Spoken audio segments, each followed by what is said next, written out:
online Manipur की अयुक्की पाव मियेंग ताबिरबा पुमनमक पुथोय लाइश्रमना खुरुमजरी अहानबदा मरुओइबा पाव नेशनल हाईवे 37 तोंगजई मरुल अमदी लेमताक रोड मतम कक्तन थिंजिनख्रे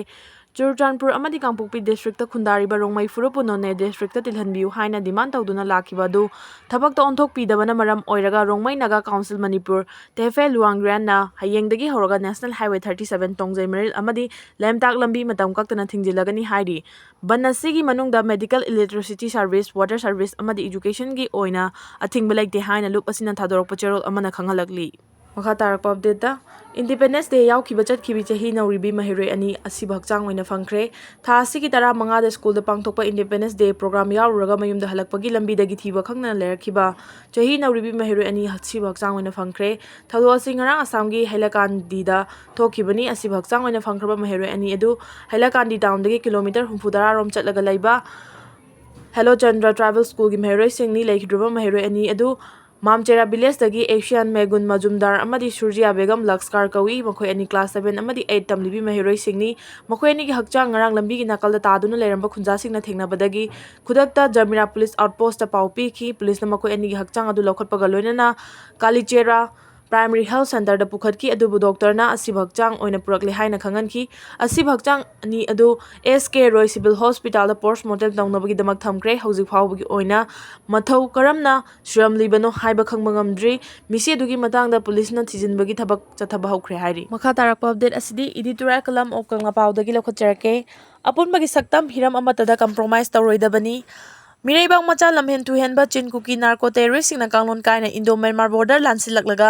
इंडिया मणिपुर की अपुनबा सक्तम थुगायरगा मखोयगी तोंगानबा मनिंग तंबा लैबाक जालेंगम सेमनबगी लंदारखिबा था 13 तरुक मपुंग फाजिलगले लालासिना अपुनबगी सक्तम की दमक लेबिबा येलहोमी मितै क्यागी पुंसी मरैबा की दमक थवाई थाख्रे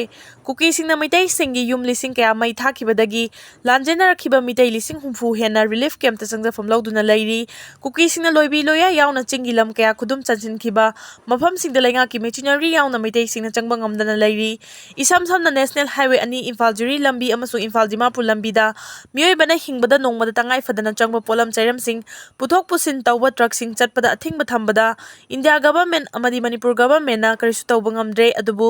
लेंगा की माइकैदगी लानगी वर्सन पुरकनबा होनरी हारबसु वर्सन पुरकपा ngamdana लेरकपा था 13 तरुक मपुंग फाजिलकले लंदारगलिबा इमिग्रेंट माइग्रेंट टेररिस्ट सिंगा पॉलिटिकल डायलॉग चथादुना वर्सन पुरकनबा होनरी हाइबा लेंगा की कांगलोन कया वाफमना टेररिस्ट सिंग बुलोना याबा कांगबु ओंथोकनबा होनरीबा असि लाइबक थीबनी लोगी वांगमदा ngamkhai लानसिलक्तुना लाइबाक थुगाइनबा होनबा नार्को टेररिस्ट सिंगना लेंगा को वरी सानरगा वर्सन पुरकनबा होनगनी हाइबा वाफम असि लेबा असिगी हौजिक लेरिबा लेंगा अहानबा ओइरमगनी थाजै मालेंगी लेबा कयादा टेररिस्ट ना अटैक चथादुना मियांगी पुंसी अमसुंग लंथुम माहन दाहनबा अमदी अकी अखंग पीबगी थौदोक सिंग थोखिबा सिंगदा लेबा अमतना टेररिस्ट सिंगा हिरम अमतदा यानबा पुरखिबा लैट्री टेररिस्ट सिंगी लुचिंगबा सिंग फारगा लोगी ओइबा चराक पीबा अमदी थेंगनबा मफमदा कापतुना हाटपगी थौदोक सिंगदी लै इंडिया गवर्नमेंट ना माइग्रेंट इमिग्रेंट टेररिस्ट सिंगना लेबा असिबु ड्रग की कैथेल ओंथोकनबा वारफेयर चथबदगी हेंदोक्तुना लेबाक मुनबा लंदारगलिबा सिंगबु कांगलुपकी वाथोकनी वरी सानरगा वर्सन पुरकनी हाइबा वाफम असिना ताकलिबदी फॉरेनर चिन कुकी नार्को टेररिस्ट सिंगबु लेबा असिगी सिटीजननी मरेबाक मचा नते लेबा असिना मखोयबु रिकॉग्नाइज तवी हाइबगी खुदमनी मसिमंगना म्यांमारदगी ngamkhai लाना चंगलखिबा चिन कुकी कांगलुपकी कुलाई पाइबा लालंगलुप सिंगा खुद थोकनबा अमत्ता तौदना सस्पेंशन ऑफ ऑपरेशन सु साइन तौनखरिबा हाइबसिनी इंडिया गवर्नमेंट ना म्यांमार बेस्ड चिन कुकी नार्को टेररिस्ट सिंगा सु sign तौनदुना मखोयबु ngaksenuna thamnakibagi mahi oina manipur gi manungda mokhoigi tongan malebak semnabagi demand tawduna landarakibani haiba miyamna ikhang khangnarabasu india government na khangdabagum leiriba asigi hidden agenda ama leifam thoi india government gi hidden agenda adu karinu haibadu khangmangamlabadi wathok asigi worsen prognabagi lambi puthongaba honaba ngamgani karigumba india government na wathok asida loktuna ba yoram mathoklabadi madugi maram karigino central government gi luchingba singna manipur gi miyamda karamba mi ekna yenglibage